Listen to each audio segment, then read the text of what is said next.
آج ہم ڈسکس کریں گے کہ سیکنڈ ایئر انگلش کا پیپر ہم کیسے سالو کریں کہ زیادہ سے زیادہ مارکس حاصل کر سکیں۔ تو سب سے پہلے تو ہمارے پیپر کی پریزنٹیشن کیسی ہے یہ بہت امپورٹنٹ ہے کہ چیکر کے سامنے ہمارا پیپر گیا ہے تو اس کی لک کیسی ہے، اور اینڈ پر میں سیمپل کے طور پر آپ کو ایک پیپر بھی دکھاؤں گا کہ کس طرح سے ہم پراپر سیکوینس اور پراپر پریزنٹیشن کے ساتھ ہم انگلش کا پیپر سالو کر سکتے ہیں۔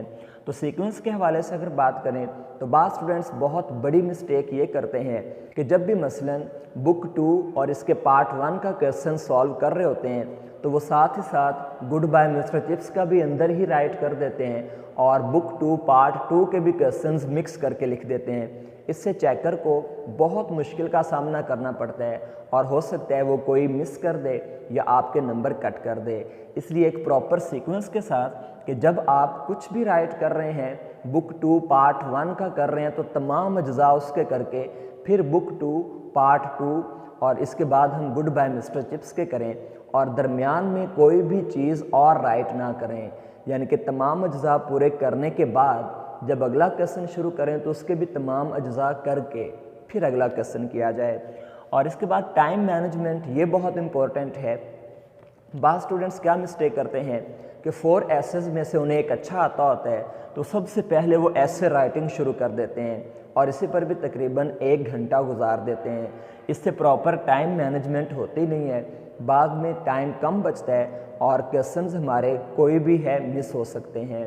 اور اس کے بعد آپ کے پاس ریڈنگ کا ٹائم بھی ضرور ہونا چاہیے کہ اینڈ پر آپ ریڈنگ کر سکیں، کیونکہ بعض مسٹیکس ایسی ہیں جو ہم خود سے کریکٹ کر سکتے ہیں۔ مثلاً جہاں ہم نے ایس یا ای ایس کا اضافہ نہیں کیا وہاں کر سکتے ہیں، سیکنڈ فارم کا یوز کر سکتے ہیں، لیکن ہمیں کٹنگ اور اوور رائٹنگ سے بچنا چاہیے۔ اس لیے ہمیں پراپرلی سٹارٹ سے ہی شارٹ کویسچنز پہلے کرنے چاہیے اور لانگ جو ہیں جن پر ٹائم زیادہ لگتا ہے وہ بعد میں کرنا چاہیے۔ اور کئی ساری مسٹیکس ہیں جن سے ہمیں اوائڈ کرنا چاہیے، یہ میں ڈسکرپشن میں چند ویڈیوز ہیں جو کہ ایسی مسٹیکس پر ہیں جو چیکر کی نظر میں سب سے پہلے آتی ہیں۔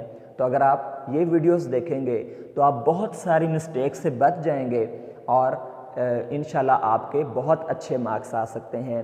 اب ہم سیمپل کے طور پر ایک پیپر دیکھتے ہیں۔ کویسچن نمبر 1 MCQs والا تھا، تو کویسچن نمبر 2 بک 2 کا پارٹ 1 ہے جس کے 6 کویسچنز کرنے ہوتے ہیں۔ تو یہ 6 کویسچنز رائٹ کرنے کے بعد بک 2 پارٹ 2 کے 6 کویسچنز رائٹ کرنے ہوتے ہیں۔ تو یہ 6 کویسچن رائٹ کرنے کے بعد پھر گڈ بائی مسٹر چپس جو کہ کویسچن نمبر 4 ہے اس کے 8 کویسچنز سالو کرنے ہوتے ہیں۔